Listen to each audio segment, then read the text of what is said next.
Hello guys, welcome back with the second Blitz game. Now we'll go with the Scandinavian d5. In the first part we finished with c5, accelerated dragon, queen e5. Opponent has a number of developments here, d4 is one of them, c6 to just avoid bd2 and come back to c7, and control with this diagonal, bishop c4, good. We normally develop all our minor pieces on the king side. Bishop f5 because we have to play e6 to develop the bishop and we don't want to block the bishop. Hence we develop the bishop first on f5.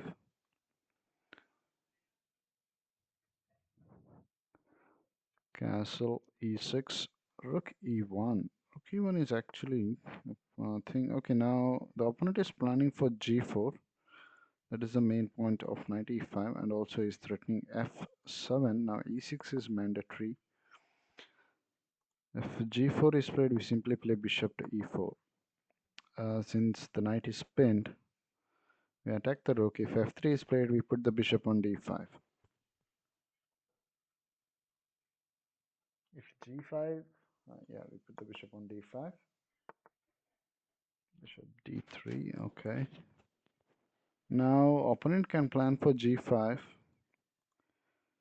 That's there. h6. Or do I capture knight into g4? There is knight into g4 there, so that's not possible. And also opponent will be trying bd2, queen c7, knight e2 with the idea of c4, trapping the bishop, but we always have c5. So we don't have to worry about, we just have to worry about g5. Or if g5 is played, can I go knight h5? No, that's not a good idea. Let's just play h6 now. Stop g5. And now we develop bishop to d6. Immediately focus on getting the king to safety. But I don't think castling on the king side is safer because of opponent's exploitation on the king side. Maybe even opponent can plan to castle on the queen side. Hence queen e2 is the most common way of doing that. If we play knight bd7, the problem with castling on the queen side is we are losing the f7 pawn here. And if we capture, pawn takes and knight has to come back to d7, I think that is okay. That is an okay variation. And that is playable probably, yes. Let's play knight bd7. The idea is to capture knight into e5, d into e5, then knight d7, followed by castling on the queen side. And we can also develop the bishop to c5, which is also a good idea there. Yeah, let's just capture this, knight into e5. Point to the bishop blocks its own diagonal. And also we have knight into g4 here, but the problem is after rook g1, knight doesn't have a good square. Yeah, in the sense I cannot capture that. Knight d7, let's go with the plan. Let's not change it.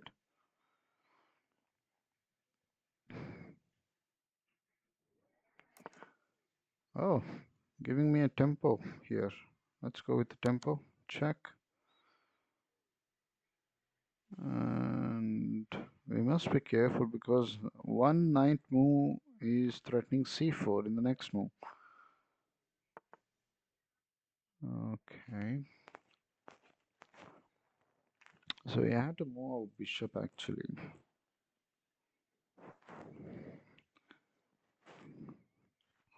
To make space for the bishop.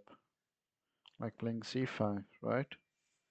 So putting the bishop on b6 is not a good idea because of the queen as well. Let's just take the bishop back, or maybe bishop d4. He'll play knight d1. And if I go c5, he has c3. Let's just put the bishop on e7. One knight move, and we go c5 to have a square for the bishop to escape back after c4. What else can white can plan is knight e4, threatening for knight d6. I think for knight e4, if I capture bishop into e4, do I have knight into e5? No, I think it'll go with queen into e4, defending the pawn on e5.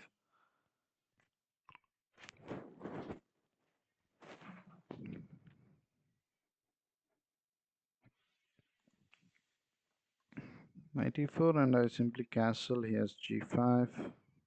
No, he doesn't have g5. He can actually threaten to play queen f2 and queen h4, and then g5, threatening queen h7. But I think I have enough defense. I'll just move my rook away. Okay, that's good. He just went for that. If I capture e into d5, he has e6 probably. If I capture pawn takes, he has bishop to b5, which really doesn't matter to me. Okay, let's capture castle. I have knight b6 and knight d5. A good maneuvering, but the problem is bishop b6. Again, I have a tempo here, knight c5. First, let's just play rook to rook c8, threatening to capture the bishop. There is no queen d to check. Okay, simple threats, simple threats. Simple threats. I didn't see this coming. Let's just play f5. Pawn takes, knight takes, queen into e6. I didn't see that coming as well. So rook into f6, queen check, king f7. Nothing's happening there.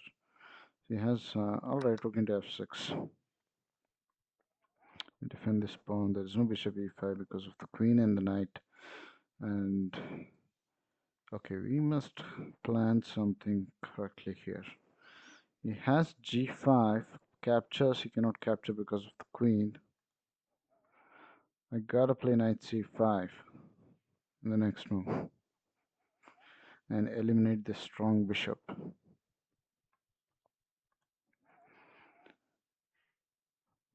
Okay, the game is getting interesting now since we have time pressure. Okay, good. Just going for the pawn. Just going for the pawn. So what do? Just capture this queen to then c5. That's no e5. Queen b6 isn't work. Yeah, queen b6 works actually. I can go for this pawn. So he has to waste one move to defend this, and I can plan something. Okay. And then queen e5. Yes. Ah, good. All right. I think we can go with one more.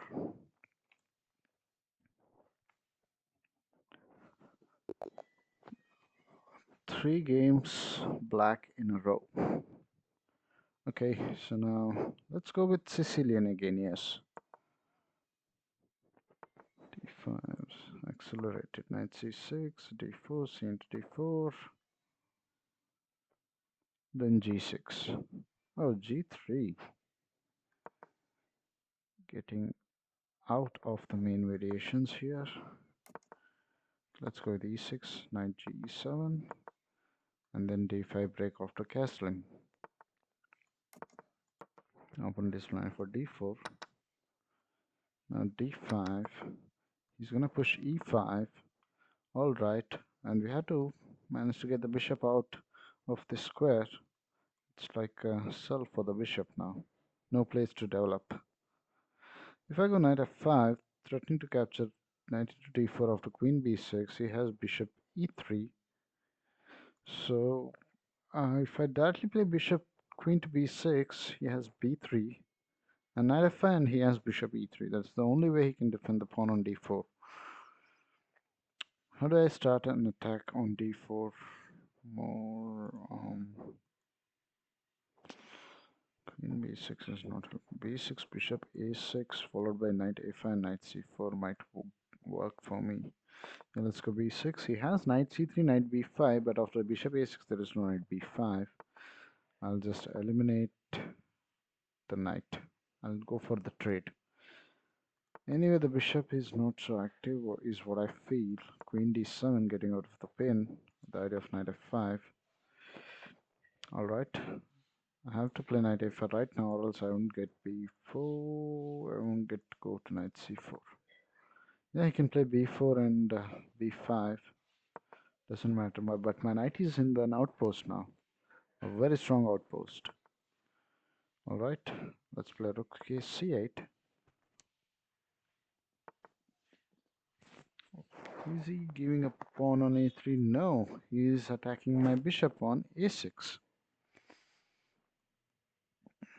He can't play bishop to b5 with the idea of knight into. Oh, that was a blunder. Two pieces are hanging here. Oh no, it was a honest blunder. And opponent did not notice that. Great.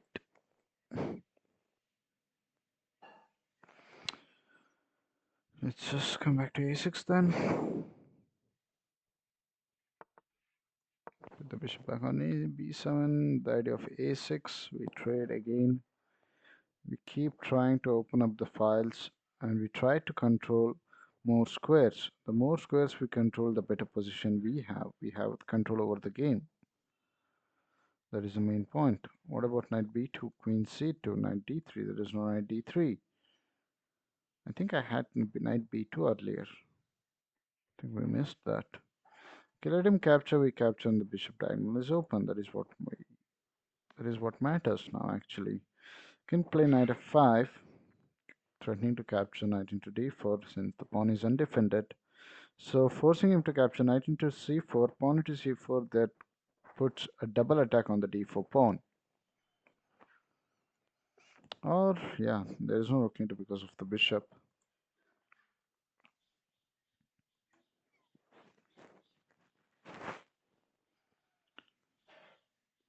So what else can we do? How else can we improve the position apart from this?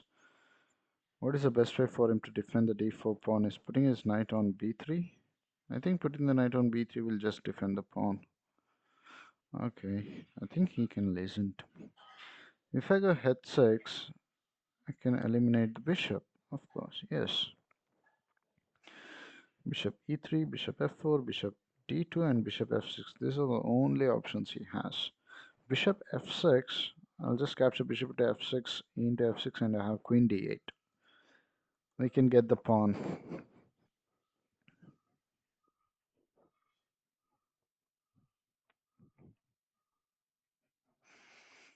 The knight, there is an indirect attack on the knight, but there is a defense as well. Knight b2, knight into a4, knight into a4, not helping the position. h6, bishop f4, g5, bishop e3, knight into e3, f into e3, and then we have to activate these two bishops. The bishops are totally idle, doing nothing. One way to develop this bishop is somebody trade the knight on c4 here. I'm not playing knight b2 to help him to connect his rooks. What's my next plan? As I trade the bishops, I have to play h5. Bishop e3 is played. I'll just capture f into then h5. The idea of bishop h6. One piece to develop the king side and another piece to develop on the queen side. If I go with a6, what is the problem that I'm going to face? Okay, bishop into f6. Oh, we actually planned this. Just queen d8 and opponent cannot defend it unless he has to play h4. If I go knight h4, what are you going to do about that? There is no queen f3 then. Just play knight h4 there. He thought I think to play knight d6 so he can play queen f3 defending the pawn. Then if I go knight e4, knight into e4, pawn into e4, and that's about that. I bet he didn't see knight h4.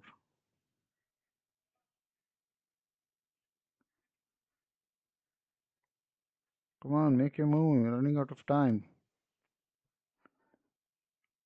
Oh no. Alright. Thank you guys. See you all in the next video.